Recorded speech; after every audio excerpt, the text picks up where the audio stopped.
طلب ہر وقت ہونی چاہیے۔ امام حسین کا پیغام صرف یکم سے 10 محرم تک نہیں ہے، یہ آج جو کچھ پوری دنیا میں ہو رہا ہے اور جو جس طرح اسرائیل دندناتا پھر رہا ہے، یہ ساری یزیدی سوچے ہی تو ہے۔ جو کچھ آج پوری دنیا میں ہو رہا ہے، اگر ہم نے اپنے بچوں کو صحابہ کی وہ جد و جہد سکھائی ہوتی، امام حسین کا فلسفہ بتایا ہوتا، تو کبھی بھی ہمیں کسی اور ڈیبیٹ کی ضرورت نہ رہتی۔ یہ خود بخود بتاتے ہیں کہ اصل حق کیا ہے، اصل میں آگے بڑھنا کس طرح سے ہے۔ لیکن ہم نے سمجھا ہے کہ 4-5 دیگوں سے امام حسین کا ذکر مکمل ہو جاتا ہے، ایسا نہیں ہے۔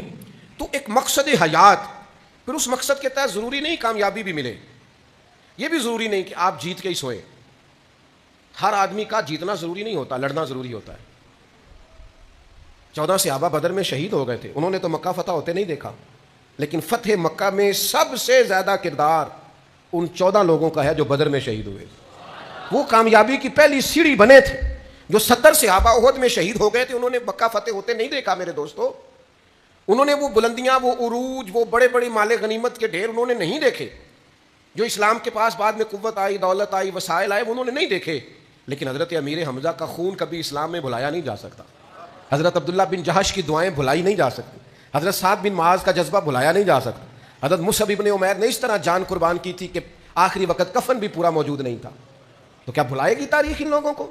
اسلام کا جھنڈا پورے طور پر پوری دنیا میں اس طرح سے لہراتا بظاہر نہیں دیکھا، لیکن ان کی قربانیاں بھلائی جا سکتی؟ تو کوئی مقصد تو بنائیں، کوئی فلسفہ تو بنائیں، کوئی آپ خیال تو کریں۔ میرے پاس دوست آتے ہیں، مجھے کہتے ہیں اللہ تعالیٰ کا قانون کرم یہ ہے کہ اللہ اس کی جد و جہد پر اسے ضرور اجر عطا فرماتا ہے۔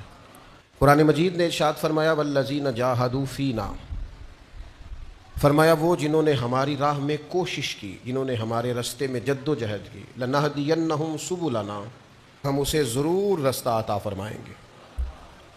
کوشش کرنا، جد و جہد کرنا، ہمت کرنا، کسی مقصد کے لیے آگے بڑھنا، اپنی زندگی کو کسی مقصد کے تحت گزارنا، اور حصول مقصد کے لیے، حصول مشن کے لیے پھر کاوش کرنا، یہ مومن کی شان ہے۔ ہاتھ پہ ہاتھ دھرے بیٹھے رہنا اور کہنا کوئی نگاہ کرم ہو جائے، کوئی فضل ہو جائے، کوئی کسی طرح سے کوئی خزانہ میرے ہاتھ آ جائے، تو یہ وہ سوچ ہے جو آپ کو مزید کاہل کر دے گی، مزید آپ کو لے جائے گی اس رستے میں جو رستہ ناکامیوں کا رستہ ہے۔ آپ فضل کا انتظار ضرور کریں، نگاہ کرم کا انتظار ضرور کریں، لیکن جد و جہد بھی تو کریں، کوشش بھی تو کریں، اس رستے کا تعین بھی تو کریں۔ اس آیت کی تفسیر میں ہمارے مفسرین کرام نے بڑی خوبصورت باتیں بیان کی ہیں۔ فرمایا والذین جاہدوا فینا، وہ جنہوں نے ہمارے رستے میں جد و جہد کی، لنہدینہم سبلنا، ہم ضرور انہیں اپنے رستے کی طرف ہدایت دیں گے۔ تو فرماتے ہیں جو علم کے لیے جد و جہد کرے گا نا، اللہ اسے علم بھی ضرور عطا فرمائے گا۔ اور فرمایا جو شخص توبہ کرے گا، اللہ تبارک و تعالی اسے اپنے فضل سے معافی بھی ضرور عطا فرمائے گا۔ اور جو شخص نیکی کے لیے مخلص ہو جائے گا، اللہ تعالیٰ اسے اس کی نیکیوں کا بھرپور اجر بھی عطا فرمائے گا۔ اور جو میدان میں نکلے گا، کفر کے خلاف لڑے گا، اس کی تو ہر 2 صورتوں میں کامیابی ہی کامیابی ہے۔ جیت کے لوٹ آئے تو مجاہد اور غازی ہیں، اور اگر اسی رستے میں اللہ کے حضور حاضر ہو گئے تو شہید ہیں۔